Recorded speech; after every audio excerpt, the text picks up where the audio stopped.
Morning folks, Jer here at The View on the 12th of December. Match day preview today. We are looking at Sunderland versus Leeds United ahead of the game tonight. Some information to get through, some team news for both sides, as well as the usual stats and information leading into the game. Andrew Dalton, aka LUFC Stats, will be along in a minute to give you all the key stats and history of the two clubs over the last, couple hundred years. So we'll cover that as well, and we'll get into this right now. We'll start off with some team news.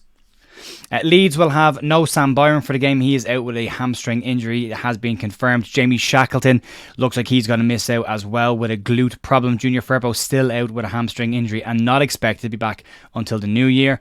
Pat Bamford has been ill this week, hasn't really trained with the club and is a late test before the game tonight. Luke Ayling, similar situation as well, knee problem there, and he is expected to be assessed before the game this evening to see what Leeds do there. There is also some illness floating around the squad in general. Daniel Farke confirming the press conference yesterday there has been some colds and flus floating around which might have an impact on some players. Also interesting to point out as well, and a couple of places are publishing this today, there's a possibility that Darko JB could be included in the Leeds United squad after he wasn't named in the squad last night for their cup match, 2021's cup game, which they won last night. No Darko JB in that squad, no Mateo Joseph in the squad. Joseph is expected to be on the bench tonight, but Darko JB maybe joining him as well. Blackburn team news, a good bill of health for Mike Dodd's side. He has confirmed in his press conference that no major injuries or anything coming out of their game during the week. He also said there was a bit of illness around the place, colds and flus, but nothing serious and nothing that will impact him, is what he said. So moving in then to key information that you need to know before this game. We'll get into some stats. This is the first league meeting since the 1-1 draw at Ellen Road in April 2018. Leeds have won 8 of the last 10 visits to Sunderland, most recently a 2-0 win in August 2017. Sunderland are looking to win successive league games since the first time they did that in October at the start of this season. A Leeds win would be their 4th in a row, and the last time that Leeds did win 4 games in a row was the last 4 games of the 2021 EPL season, our first season back in the Premier League. Also, Jack Clarke has created more chances from open play, 44 in total, than any other Championship player this season, but it should be noted he has only got 1 assist. So if we think we have problems converting big chances into goals and being clinical in front of goal, Sunderland are in the same boat as well. Jack Clarke creating 44 chances from open play, 1 assist, so big disparity there. But the former Leeds United player will be coming back to Leeds in much better form than he has played in the past against Leeds when he has been out on loan, and could be a difference maker in the game as well, and worth keeping an eye on. With that in mind, we're going to send across to stats now with all the information you need to know about the game. Right, we're back in action after another fantastic away performance from Leeds United away at Blackburn Rovers, which saw Leeds claim another victory and finally end the away, third kit hoodoo, I suppose non-white kit hoodoo, which lasted 566 days. They make the trip up to the northeast to face Sunderland at the Stadium of Light. Now, we've not played Sunderland at the Stadium of Light for a wee while, back in August 2017, when we won that game by 2-0. Samuel Sayes and Stuart Dallas were the goals, and that day we played in the blue and yellow kit, and that was when Thomas Christensen was manager of the football club. Now, Luke Ayling, Stuart Dallas and Liam Cooper are the ones that still remain at the club, whether obviously Dallas won't be involved tomorrow night. Bamford isn't there, of course. Dallas, we know, is injured. Luke Ayling, we're not sure if he'll be involved, and Liam Cooper probably on the bench. So it shows how football has changed so much in the club in the space of 6 seasons. Now, Leeds go there with a couple of intriguing stats tomorrow night. Should Leeds win the game, Daniel Farke will be the first ever manager in Leeds United history to win 13 games. 13 games out of his first 21 league games in charge. At the moment, level with Simon Grayson, who actually drew his next game. I think it was a draw away at Leyton Orient back in April 2009. So hopefully we can get the result at the Stadium of Light tomorrow night. We've got a decentish record against Sunderland going back to sort of late 80s, early 90s. 89-90, we won 1-0, Mel Sterland header. 1991, we won 1-0, Mel Sterland with a miss-hit shot that went in. Now, we didn't play Sunderland in the league away from home until 96-7, another 1-0 victory, Lee Bowyer. Then we made our first ever visit to the Stadium of Light in a 2-1 victory in January 2000. Jason Wilcox and Michael Bridges returning to his former club for the first time, got the goals. Another 2-0 victory back in March 2001, thanks to goals from Alan Smith and Matt Viduka. Our first ever defeat at the Stadium of Light came in November 2002 in a 2-0 loss. And then the next 2 fixtures both took place, or the next 3 fixtures, should I say, took place on Boxing Days. Boxing Day 2002 saw James Milner score his first goal for the club. And then in 2004, another teenager, that was in a 2-1 victory, scored his first goal for the club in a 3-2 victory, Aaron Lennon. Now, the following time we played them also on Boxing Day in 2006 when Leeds slipped out of the Championship. They lost 2-0, and that day was the first time that Jermaine Beckford and Trezor Kandol played up front. And I think they were a bit raw back then, and Sunderland obviously went up, won promotion, won the title, and Leeds ended up slipping into League One. There was an FA Cup tie that took place back in January 2015, which saw appearances for Brian Montenegro and Dario Dal Fabro in a 1-0 victory for Sunderland. Patrick Van Aanholt scored the winning goal. And of course, the last time Leeds visited, as I mentioned at the top of the show, Leeds won by 2-0 at the back end of August, or the middle of August, should I say, 2017. Now, just some player stats to potentially look out for. Now, of course, there is no Sam Byram tomorrow night, so he won't be involved. Pascal Strike is closing on 100 starts for Leeds United. He's currently on 95, 117 appearances. Another one will take him level on 118 with Aubrey Powell, who made his debut actually on Christmas Day back in 1936 against another North Eastern side, Middlesbrough at Ellen Road. Other sort of player appearances to potentially look at. Ilan Mellier's having a wonderful season, made another excellent save in the victory at Blackburn Rovers. He's come up to 150 appearances in a Leeds United shirt, on 146, level with Mel Stirling, Pete Haddock and Dominic Matteo.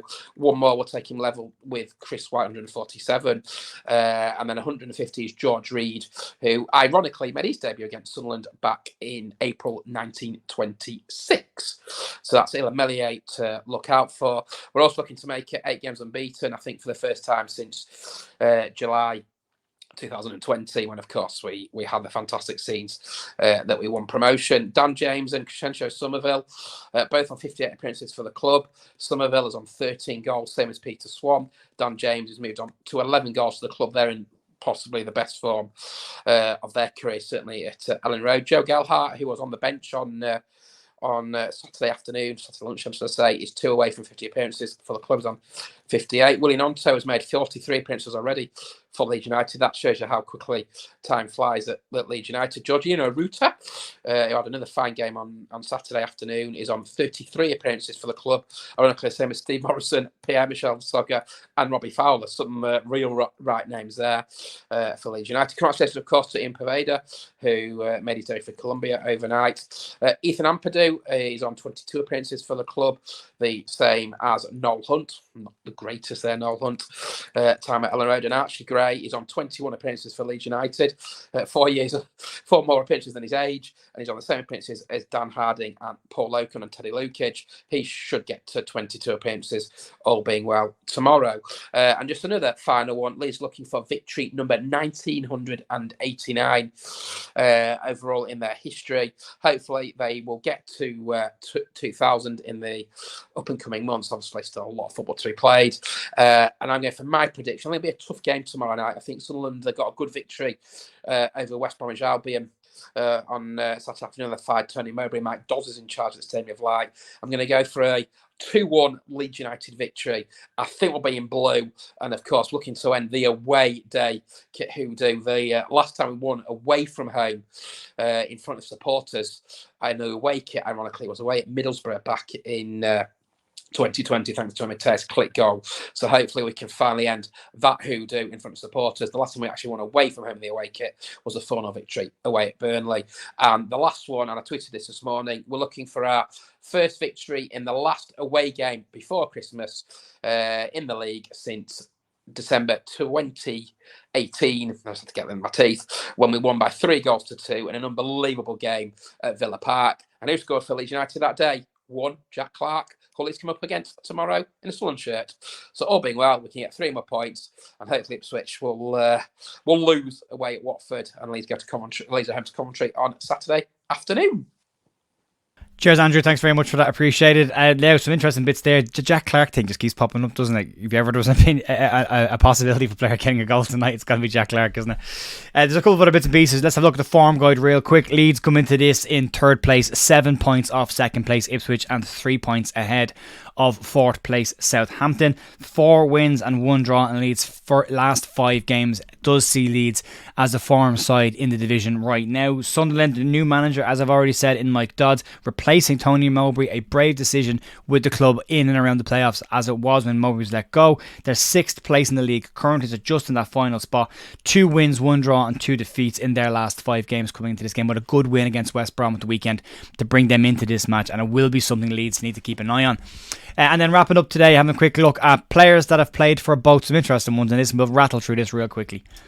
Trevor Swinburne played for Sunderland between 72 and 77 and was a Leeds United player between 85 and 86, but only played 2 games for Leeds. Michael Gray played for Sunderland, came to their youth academy and spent a long time there, 92 to 2004 there. He did come to Leeds for 2 spells, one on loan in 04 and a permanent spell then after that. Ian Hart represented both sides, Leeds United 1996 to 2004, came through Leeds Academy, had a spell with Levante in Spain before then returning to England and joining Sunderland, where he played primarily as a centre-back for them.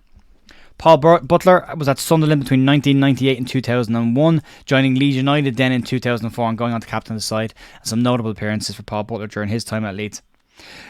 Neil Collins played for Sunderland between 2004 and 2007 and then had his spell at Leeds United when he joined the club in 2010. Liam Miller was a Leeds United loanee in 2005 and did have a spell at Sunderland as well.